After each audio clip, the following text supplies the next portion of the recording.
नमस्कार। मैं BA second year के स्टूडेंट्स का एक बार फिर से स्वागत करता हूँ।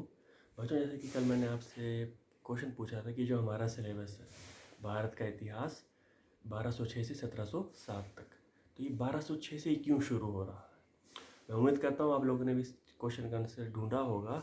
मैं भी थोड़ा आपको यहाँ पे एक्सप्लेन करूँगा। हमने पिछले साल मोहम्मद गौरी के बारे में पढ़ा है कि कैसे तराइन की पहली लड़ाई में वो हारा, परंतु 1192 में तराइन की दूसरी लड़ाई में वो जीता पृथ्वीराज चौहान को हराकर।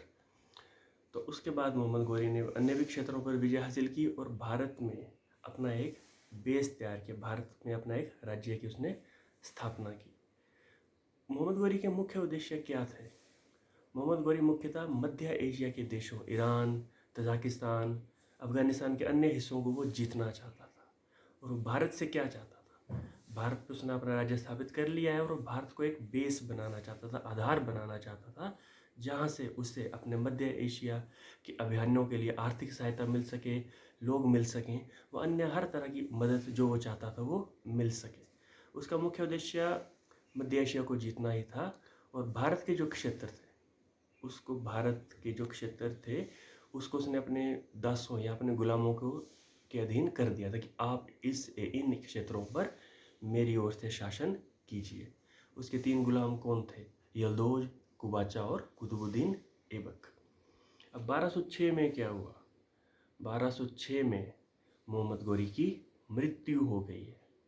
और उसकी मृत्यु से क्या हुआ, उसकी मृत्यु से ये हुआ बच्चों कि जो हमारे कुतुबुद्दीन ऐबक हैं, जो हमारा यल्दोज और जो कुबाचा है, इनकी कोई रुचि नहीं थी मध्य एशिया में। वो ये लोग क्या चाहते थे कि हम जो हमारा मालिक यानी मोहम्मद गौरी हमें जो एरिया दे गया है, हमने इन्हीं पर शासन करना है। और एक और बात थी उनके मन में कि हम बाकी गुलामों से ये एरिया छीन के अपने अधीन कर लेंगे। तो ये फ़ायदा हुआ मोहम्मद गौरी की मृत्यु से। या मोहम्मद गौरी की मृत्यु होने से क्या हुआ, भारत का ध्यान भारत मध्य एशिया से कट गया कि अब हमें मध्य एशिया से कुछ लेना देना नहीं है। ये चीज़ें अचानक नहीं हुई हैं, धीरे धीरे हुई थी। जो गुलाम थे उनका कोई ध्यान नहीं था कि हमें मध्य एशिया में अपना क्षेत्र विस्तार करना है। उनके मन में बात आई थी कि हमारा मालिक अब मर चुका है, तो हमें क्या करना है, जो एरियाज हमारे पास है हमने उन्हीं पर ध्यान अपना देना है, मध्य एशिया की तरफ हम कोई ध्यान नहीं देंगे। अब हम बात करते हैं 1707 की। 1707 तक भारत में एक बहुत ही शक्तिशाली मुगल साम्राज्य की स्थापना हो चुकी थी।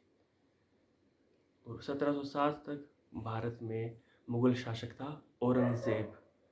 औरंगज़ेब बहुत काबिल शासक था। शाहजहाँ भी बड़ा काबिल शासक था। उसके पहले के जितने भी शासक थे बड़े काबिल शासक थे। उन्होंने मुगल साम्राज्य को भारत में शक्तिशाली बनाए रखा। परंतु 1707 के बाद क्या हुआ, हमारे औरंगज़ेब की मृत्यु हो रही है। फिर मैं बात करूँ, सब चीज़ें अचानक नहीं हुई हैं, टाइम लगा, बहुत साल लगे, 20-30 साल लगे। 1707 में औरंगज़ेब की मृत्यु हो रही है। उसके बाद के जो मुगल शासक आ रहे हैं वो पहले के शासकों की तरह शक्तिशाली साबित नहीं हुए और उनके सामने ही मुगल साम्राज्य का पतन होना शुरू हुआ। इस कारण से हमारी किताबों का टाइटल है 1206। मतलब 1206 में एक अनोखी घटना, 1206 में एक महत्वपूर्ण घटना हुई कि भारत का ध्यान मध्य एशिया से कट गया, भारत के शासकों का ध्यान मध्य एशिया से हट गया। और 1707 में क्या हो रहा है, औरंगज़ेब की मृत्यु हो रही है। तो औरंगज़ेब की मृत्यु के पश्चात मुगल साम्राज्य टूटना प्रारंभ हुआ। इन 2 घटनाओं की तरफ मैं आपका ध्यान बार बार क्यों दिलाना चाहता हूँ बच्चों, क्योंकि मैंने देखे हुए हैं कि बच्चों को पेपरों में क्वेश्चन आए हैं कि मोहम्मद गौरी की मृत्यु कब हुई, औरंगज़ेब की मृत्यु कब हुई। और बच्चों ने क्वेश्चन गलत किए थे। गलत क्यों किए थे, क्योंकि उन्होंने अपनी किताब का टाइटल ध्यान से नहीं देखा था, उसको सोचा नहीं था कि ऐसा क्यों दिया जा रहा है। अगर उन्होंने इस चीज़ की तरफ ध्यान दिया होता तो बच्चे इन 2 क्वेश्चनों को कभी भी गलत नहीं करते। धन्यवाद।